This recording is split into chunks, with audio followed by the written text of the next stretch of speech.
আসসালামু আলাইকুম। কেমন আছেন সবাই? আশা করি ভালো আছেন। আজকের বিষয়টা হচ্ছে মালয়েশিয়া থাকা খাওয়া খরচ কেমন? তো এই বিষয়টাই আজকে আপনাদের মাঝে শেয়ার করব। তো এই খরচের বিষয়টা আসলে ডিপেন্ড করে আপনি শহরে থাকেন না গ্রামে। তো যদি শহরে থাকেন তো সেই ক্ষেত্রে আমরা কম বেশি সবাই জানি যে হচ্ছে শহরের জিনিসপত্রের দাম বেশি থাকে, যার কারণে খরচটা বেশি পড়ে। কিন্তু সেম ভাবে যদি আপনি মালয়েশিয়ার গ্রাম সাইডে যদি থাকেন তো সেক্ষেত্রে আপনার খরচটা অর্ধেক কমে যাবে।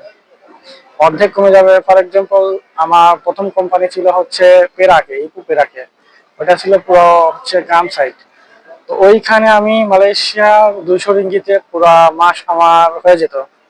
তো সেম ভাবে যখন আমার কোম্পানিটা বন্ধ হয়ে গেল, মালয়েশিয়ার রাজধানী কুয়ালালামপুরে আমাকে শিফট করা হলো। এখানে যখন আসলাম তো তারপর থেকে সেম 1 মাসের খরচ আপনার 400 সাড়ে 400 রিঙ্গিতের উপরে লাগে।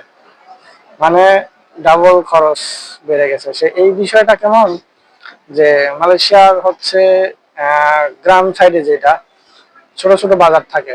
হ্যাঁ, তো পাসার মালাম বলে, মানে হচ্ছে সন্ধ্যার সময় লাগে। সন্ধ্যার কিছুক্ষণ পর রাত হওয়ার পর সন্ধ্যা রাত হওয়ার পর বন্ধ হয়ে যায়, যার কারণে ওটার নাম বলে পাসার মালাম। হ্যাঁ, দিবারাত্রি আর কি।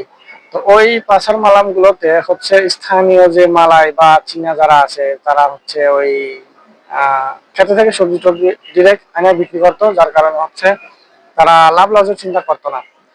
কমেই পাওয়া যেত। সেম ভাবে শহরে যে বিষয়গুলো হয়, এখানে হচ্ছে আপনার সেম বাজারটা এখানেও বসে, বাট এখানে তো হচ্ছে সব ব্যবসায়ী, ঠিক আছে।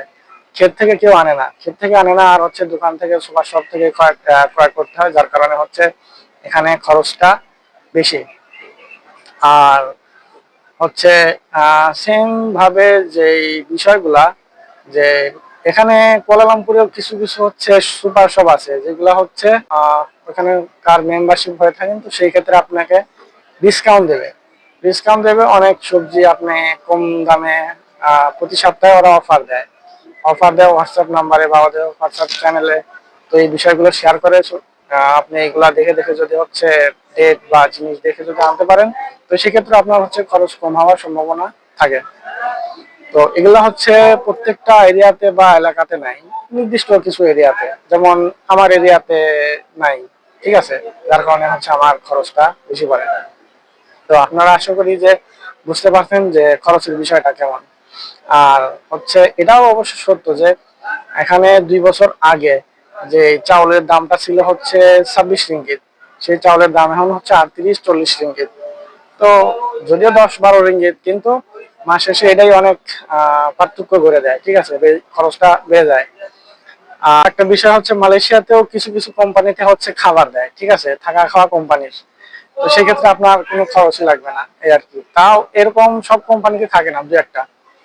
আশা করি আজকের ভিডিওটা আপনাদেরকে ভালো লাগছে। লাইক করবেন, সাবস্ক্রাইব করবেন এবং সাথে থাকবেন। ধন্যবাদ।